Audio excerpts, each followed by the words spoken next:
They injected him with a strong poison, but Now, hold on a minute. No.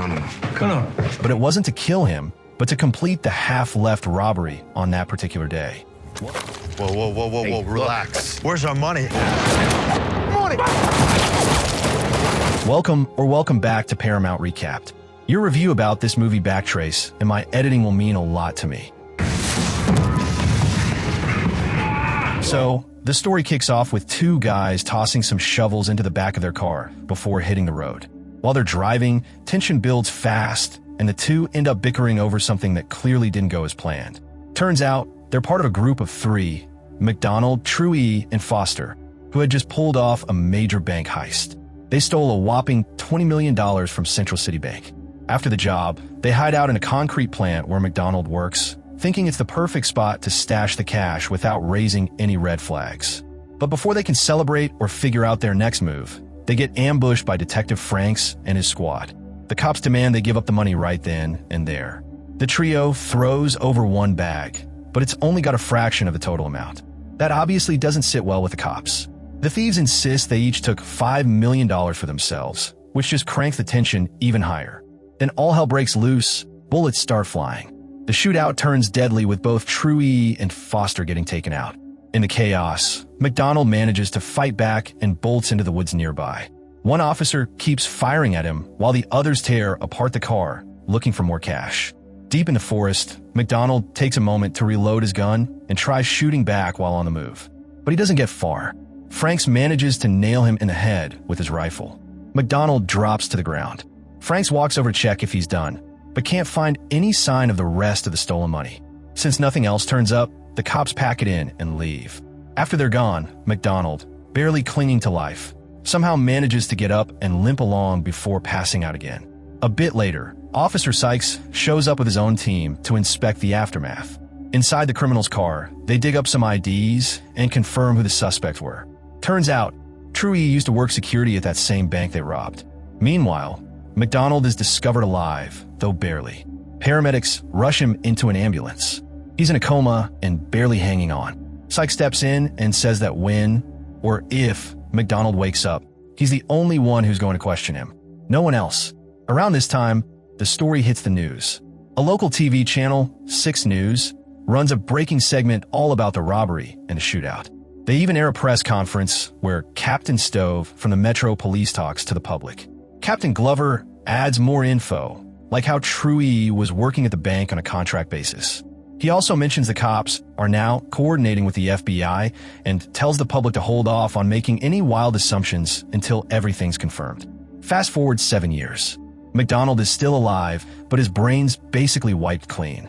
He's been locked up in a psych hospital that deals with criminal cases, and he can't remember a thing. No family, no robbery, nothing. The doctor, Nichols, explains that McDonald's memory might never come back, and maybe it's better that way. The court hasn't sentenced him yet, because they're still waiting to see if his memory ever returns. He's not faking it. He genuinely has no clue what's going on or why he's even being held. One day, while having lunch by himself, a guy named Lucas sits down across from him. Lucas acts super friendly and talks like he knows everything about McDonald's past. He tells McDonald he's also in there for something he claims he didn't do. Then he offers to help McDonald break out, but admits he's not doing it alone. He's got a whole crew behind the plan. Lucas secretly slips him a pill and says he needs to decide fast. Today's the day, it's all going down. McDonald doesn't have a lot of options, so he takes the pill. Pretty soon he starts feeling sick and passes out. When he wakes up, a nurse is next to him. He tells her he thinks he's been poisoned, but she casually hands him another pill and says it'll fix things. While all that's going on, Farron, disguised as a hospital guard, starts messing with the security cameras. Lucas, Aaron, and Farron get ready to bust McDonald out. Aaron hides him in the trunk of her car and heads toward the exit. A security guard stops her and starts asking questions. Just when it looks like he's going to ask her to pop the trunk, Farron rolls up behind her and starts honking like crazy, yelling for them to move along. The distraction works. The guard waves Aaron through without checking anything. They drive off with McDonald in the trunk, mission accomplished. The crew takes him to a safe house so he can rest and recover. While watching TV, a breaking news story comes on. His face is plastered on the screen. News of the escape is already out. Lucas shows up again and tries to jog his memory, asking if he remembers anything about the heist. McDonald still insists he doesn't recall a single thing. Suddenly, they hear a car pull up outside. Lucas, ready for trouble, grabs his gun and goes to check. Thankfully, it's just Farron coming back. She made it without raising suspicion. To help McDonald remember, Lucas leads him into a room filled with photos, snapshots of him, his old crew, and stuff tied to the robbery. They're hoping the visuals will trigger something in his brain. But even after staring at all those faces and places, nothing clicks. His memory's still a total blank. Lucas finally drops a bombshell. Truey and Foster didn't actually die from any of the weapons they found at the scene, which basically means McDonald couldn't have been the one who killed them. That changes everything. Meanwhile, Detective Sykes has a chat with Dr. Nichols to get an update on McDonald's condition. The doctor confirms it. McDonald's memory loss is the real deal. It took him 6 months just to learn how to walk again, and nearly a year before he could even say a few words. Sykes starts thinking there's no way McDonald could have busted out of the hospital on his own. Someone must have helped him. With barely any progress made over the years, the FBI finally jumps in to take the lead on the case. Back with the crew, Lucas, Farron, and Aaron are determined to help McDonald unlock his lost memories. They've got this special brain stimulator called LPT Enhancer that's supposed to wake up the part of his brain that stores memories. But Aaron warns him there could be side effects like headaches, dizziness, or even seeing weird stuff. McDonald's still unsure, but Farron pushes him. They need him to remember where the money is stashed. Eventually, McDonald gives in, and Aaron gives him the shot. Not long after, McDonald starts feeling weird. His head's spinning, he's unsteady, almost passes out. He stumbles outside onto the balcony, which catches the eye of a cop walking nearby. They quickly drag him back inside and scramble to come up with a plan to keep things cool.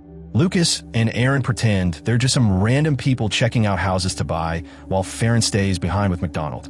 When the cop stops them, they play it cool and say they bought the house at a bank auction. He asks for ID, but before they can show anything, he gets called away and tells them to come back with the paperwork. Later on, McDonald starts piecing things together. Bits of the past come back, especially the bank robbery. He even realizes he's in the very house he used to live in, which explains why memories of his family started flooding in. Lucas, Farron, and Aaron stay close, hoping he'll soon recall where the money's hidden. With the drug doing its job, they all pile into cars and head to the workplace of one of McDonald's old crew members, thinking it might spark more memories. Once they get there, McDonald starts remembering more, like a big fight between him, Truey, and some mystery guy who wasn't part of their gang. Even though he's struggling with headaches, Aaron tells him to keep going. Finally, it clicks. He remembers hiding the cash near a river by an old cement factory. They rush to the location. McDonald's condition is getting worse, but they help him inside. Being in the factory jogs more memories, his family, the robbery, and even Detective Frank's. Meanwhile, Agent Carter finds out Farron's real identity. He was using a dead guy's name. Carter calls Sykes to fill him in. Sykes is shocked to hear they never properly searched the cement factory. Something important might have been missed. While the group is inside looking around, McDonald suddenly remembers putting the money inside one of the conveyor belts. Lucas brings up how the news said the cash was buried, but McDonald tells him that was fake news they spread to throw everyone off. As they dig through the place, Carter shows up and spots them. Aaron quickly warns the other someone's outside. McDonald starts panicking. Carter storms in and tells everyone to freeze. 2 more FBI agents arrive and call Captain Stover to update him. But turns out, these agents are dirty. They're not here to make arrests. They want to steal the money and silence everyone. Stover lies to the rest of the force, saying McDonald's been spotted somewhere else to keep them away. When Sykes offers to help, Stover tells him to back off. But Carter, knowing something's off, secretly calls Sykes and tells him everything. Back at the plant, Carter confronts the group. Farron and Aaron give up peacefully. Lucas and McDonald find the money bag, just as Frank's team bursts in and chaos explodes. Gunfire everywhere. Carter ends up getting killed. Aaron and Farron try to run. Aaron makes it, but Farron gets shot and dies. Lucas sees this and loses it.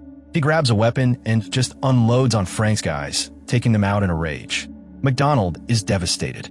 We find out Farron was his son. It hits him hard. Franks shows up with the rest of his goons, and another gunfight breaks out. Lucas gets shot and, with his last breath, tells McDonald to take the cash and get out. What no one realizes is that Sykes has been listening the whole time.